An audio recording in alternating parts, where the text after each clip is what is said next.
Sumainyo ang Panginoon. Ang mabuting balita ng Panginoon ayon kay San Marcos.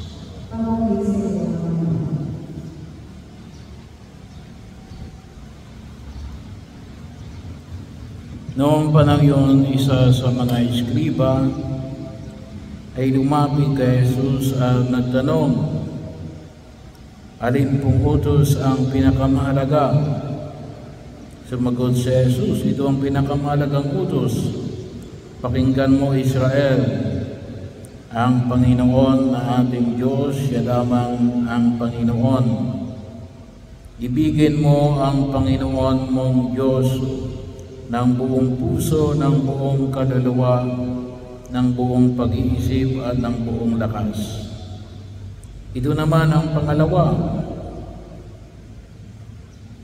Ibigin mo ang iyong kapwa gaya ng iyong sarili. Wala nang ibang utos na higit pa sa mga ito. Tama po puro, wika ng eskriba. Totoo ang sinabi ninyo, iisa ang Diyos at wala nang iba liban sa Kanya. At ang umiibig sa Kanya ng buong puso, buong pag-iisip at buong lakas ay ang umiibig sa kapwa gaya ng kanyang sarili. Higit na mahalaga kaysa magdala ng lahat ng handog na susunugin at iba pang mga hain.